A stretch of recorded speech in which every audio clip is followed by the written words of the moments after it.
I defended my excuses for staying like they were fucking facts, right? Like, my kids will never forgive me. They'll hate me. I'm going to ruin them.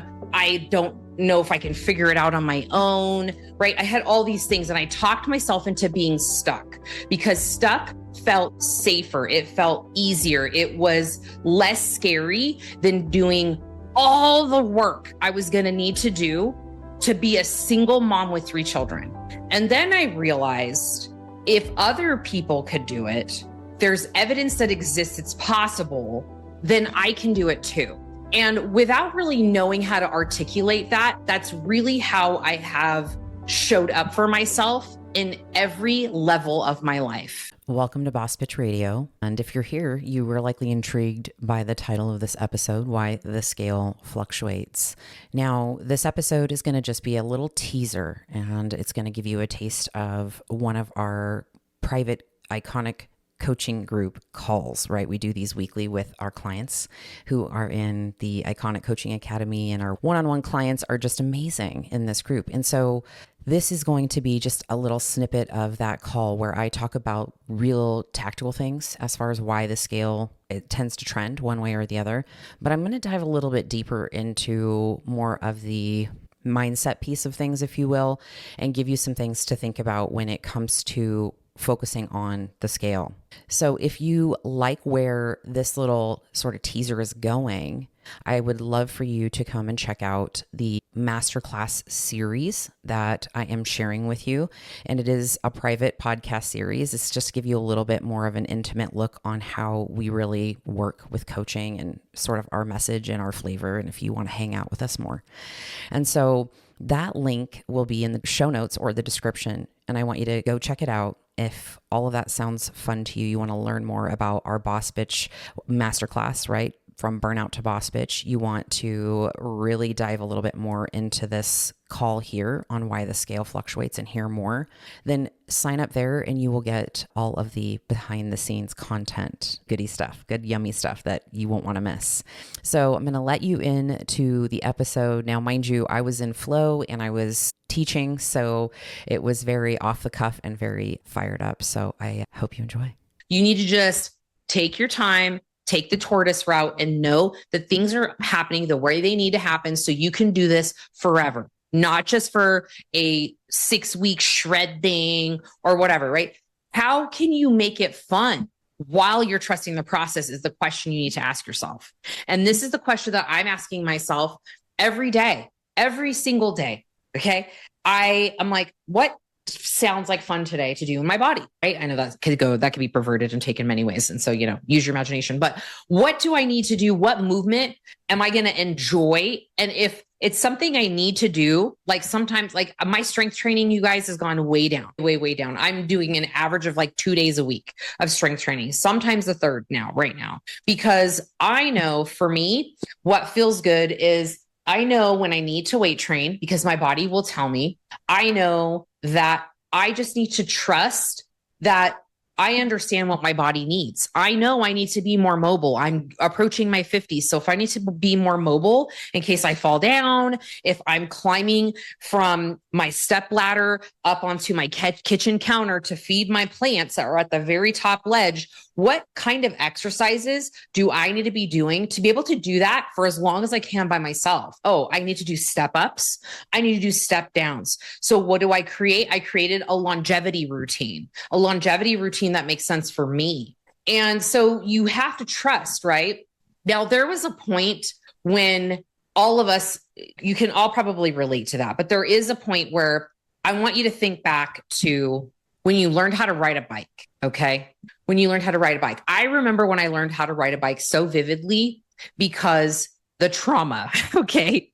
Now, I will say my parents, I had a bike, I had training wheels, and they would take us to this little area at the house that we lived in. Right next door, there was like a retirement community, but it had like this long driveway with speed bumps to get to all the little apartments that were in the back. Okay. And so my parents would go around that and they'd be like, it's slow here. There aren't a lot of cars. We're going to just practice here. Okay, great.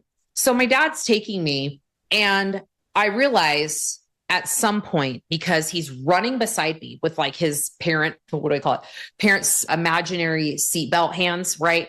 He's like hovering, right? He's like, okay, you got it. And he's running. And I'm like, probably tongue out. And I'm just like writing, like, oh, determined. And then I realized dad stopped running and I was doing it all by myself. And immediately I panicked and I fell. And the reason why I remember the story so well is because I have a giant scar. Well, it's since shrunk, but I had a giant scar on my knee, right? I landed and a rock went right in my knee, gouged it open, no stitches, but still. And so every time I would get to go back on that bike, I just didn't want to. I was like, there's no way I'm ever going to be able to ride a bike. And I had to literally trust the fact that was not a true statement. There was evidence that other people knew how to ride a bike, right? There's evidence that other people had results. I had seen it before. Just because I hadn't yet experienced it does not mean that it wasn't going to happen for me. And so when you are going through your journey, it's going to feel like paint is drying, okay? Like you're watching paint dry, excuse me. When you are going through your health and hotness journey, that's what's going to feel like. Every time I went through a contest prep and I was trying to achieve that next level, I was fighting the new fucking boss, right? Like, how lean do I got to get this show, right? Like, how many steroids do I have to do to get big enough and maintain my leanness and do all the things for this show? It felt like I was watching paint dry. There would be like 8 weeks where it felt like nothing would change. 3 weeks, in fact, that I think was a record for me where the scale did not move one single solitary fucking pound when I was getting ready for my pro debut. And I could have very easily said, this isn't going to work. I don't trust that what my coach is saying is going to work. And how could he possibly be right? Like, I am definitely the exception to the rule. And guess what? I had to deploy trust, gritting my teeth and do it. Got to get your hormones checked. You got to get your hormones checked if you're over 40. Quit ignoring that fucking shit. You're waking up at 3 a.m. It's a fucking alarm sounding off. It's because we know. Hi, my name is Diane. I am also guilty as charged, right? So hormones play a big role in so many of these hormonal, these scale fluctuations. All right, stress and sleep, okay? Cortisol holds water. So when you are stressed out, this is the hormone that usually is the culprit for the weight gain. That's what we tend to see. So if you are going through high periods of stress, sometimes some women that we work with, and I know for myself as well in periods of my life, when you are like under prolonged stress, sometimes that becomes your new threshold and you don't realize it, right? You're like, I've been operating at this level for 15 years. It's not stress. It's my life. Bitch, time to get that shit checked out. Okay. That is something that is oftentimes a huge red flag when it comes to women not being able to lose weight, because your body's in an inflammatory state. It doesn't want to do anything when you're inflamed other than get rid of the inflammation or protect your body from the inflammation. And so you've got a lot of things happening there. So stress is super important to get under and maintain and pay attention to. Okay.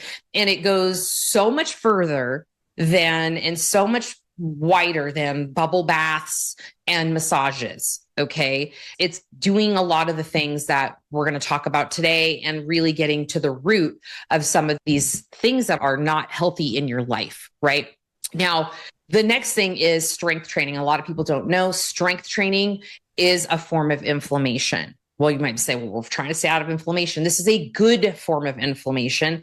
But as your body is healing, there are going to be some changes in the scale, right? Your water weight is going to increase for a minute as your body's trying to heal. And so you might see the scale jump up. In fact, over the years, we have had so many women come through the doors at the studio. And there was to one point where I wanted to ram my head into the wall. Okay, maybe that's being dramatic, but I was so tired of hearing women come in and say, I think I'm going to have to drop down to like 2 times a week, right? Maybe they were coming 3 times a week, or I'm not going to renew my membership because strength training makes me gain weight. Okay. I'm trying to say it without laughing. Strength training makes me gain weight. Strength training makes you gain weight is why you quit. Did you gain like a couple pounds because of inflammation and like your body is recalibrating, but also like side note, let's talk about your diet too, right? But the reality is the strength training is necessary and the muscle you're going to build is built in that process and you are going to see the scale move. That's okay. I'm here to tell you that is normal. That's okay. You might think that's the opposite of what I want to happen. No, the opposite of what you want to happen is to not gain body fat. Weight and body fat are not the same thing, right? When you're strength training, it may seem like you're gaining weight because the scale is going up, but it can very likely be that it is water, and your body is trying to heal. And then the other really deep question we need to talk about is what your diet looks like. If you are strength training religiously and being an angel with strength training, but your diet is not reflecting something that would be causing a weight drop because of just simply enough calorie deficit, then that is the other factor to look at. Okay. Then we have, why does the scale fluctuate? Well, digestion is also another thing, right? The timing of your food. How much sodium are you salty bitch? Do you eat a lot of salty foods? Do you pour salt on everything? Is there dumped hot sauces on things? Are you eating a lot of pickles and preserved things in jars and cans that aren't low sodium? Listen, if you're drinking enough water and you're a relatively active person, those things might not affect you. For me, I don't really get affected by those things anymore because I'm not overly doing anything in which way, one way or another. Now, if I have a weekend where I'm by the pool, for example, okay, I love these alcohol-free Coronas. Literally, it's a Corona. I have them in my fridge right now, but zero alcohol because I like to make myself some tacos this summer, have myself a little corranita with the lemon and some salt. And girl, I pack the salt on that. Okay. Like I rub the lime all over the top. I pour the Redmond salt. Okay. I buy the good salt, the Redmond salt all over it. And then I drink that while I'm having my tacos and I don't miss alcohol at all. I'm being 100% with you. I will say to myself, Diane, you're not a fucking tree. You need to make a move. Okay. And then I'm off to either finding a new tool to figure out how to move, or I'm hiring a Luigi. Okay. So I want you to trust that you're going to hear what you need to hear through your health and hotness journey, right? My question for you is, do you have adult children? You can just silently say yes or no, right? If you do, what I'm noticing while my daughter and I have grown really close this last year, okay, our relationship now looks nothing like it did a year ago, 6 months ago, right? It keeps evolving. And that's because we've been focusing on it. We've been putting in the work. We've been doing the reps. We're showing up for each other every day. And one thing that I'm realizing through talking with my daughter every day is that she will tell me things like, oh, I get it when you used to say this, right? Or think about like when you talk to your parents, right? Like, so I remember something I used to say back in the day that my parents would laugh at, and I'm laughing saying it now, and you're going to laugh too with me, is I would always say, oh, I just can't wait to be an adult. When I was like 13, 14, 15-ish range. And then I had to become an adult really fast because I got pregnant, had kids and babies and shit real early. But I used to think that, right? You have to trust that it is going to work out because people who have done it and seen it and hired coaches or hired a therapist or have left a shitty relationship or have done all these things, it's been done before. And it means that you can do it too. And there's no reason why you can't. Now, I'm going to tell you another little story. Okay. I know you guys love my story. Is as I'm going through this course, this Kathy Heller course, and I need to reference my notes because I don't want to butcher this. She was talking about how she interviewed Mel Robbins for her podcast. Okay. So if you don't know who Mel Robbins is and Kathy Heller, I encourage you, like, both really great humans doing the work with, like, honestly getting people to just step into their potential. And that's like a huge service passion of mine. And so, their styles are a little bit different, but nonetheless, Mel Robbins, New York Times bestselling author, has an incredible podcast, has some really great different theories. In fact, one of hers that I used a lot in my coaching in earlier days was her 5-4-3-2-1 method. Now, apparently, and I have not read this book, so I can't speak to it. She was talking to her about her new book, and it's called The High Five Habit. Okay. Now, with that high five habit, she literally tells Kathy she feels that it's the secret to achieving all that you want. So she's like, do you want to know what the secret to achieving all that you want? Do you want to know what that is? Is that there is a person who stares at you in the mirror every single day. Show up for that person. Okay. Learn to love that person. Learn to celebrate that person. Learn to acknowledge, and I have the chills right now. And so I always tell my daughter when I'm sending her a Marco Polo video on our little mom and daughter TV channel that we call it, when the mom chills hit, like, you got to listen. Okay. But this last point I will make is learn to acknowledge all of the things that you deserve. That person in the mirror deserves a high five for. Okay. Now, if you're listening to this on audio, I also have a screenshot from one of the girls in our group coaching program, because I think it's really important. It's important because Kristen jumped in to the group chat, and oftentimes you'll see in group chats where it's like people are coming in there because they're frustrated, right? They're struggling in this department, struggling in that department. And it's a challenge that she's tooting her own horn today, 36 years young. Met the love of my life 2.5 years ago after going on so many first dates. We both prioritize our health and mental well-being. I'm starting back up with the Iconic Coaching Academy and couldn't be more excited. I also started therapy, and damn, if that isn't the best. Learning to be more vulnerable and open to see how I feel and listen to others. Here's my anthem song today. And then she dropped an anthem song in our group chat for the girlies. So my question is to you is, what do you need a high five for? Right? What do you need a high five for? Okay. Well, hopefully you enjoyed that sneak peek behind the scenes listen in on one of our weekly live coaching calls that we offer in our program. And if you enjoyed that and you want to hear more, you want to get a little bit more out of this episode than what we gave you to sort of think about and noodle on, the entire masterclass from our Burnout to Boss Bitch is on a replay. It was heavily requested. It was very popular. And so you'll find that link in the description or also in the show notes. And that will also then subscribe you to a few other videos in this series that are more behind the scenes videos of us actually in the program coaching. So you can get a taste for what it is, right? The magic is really being there live.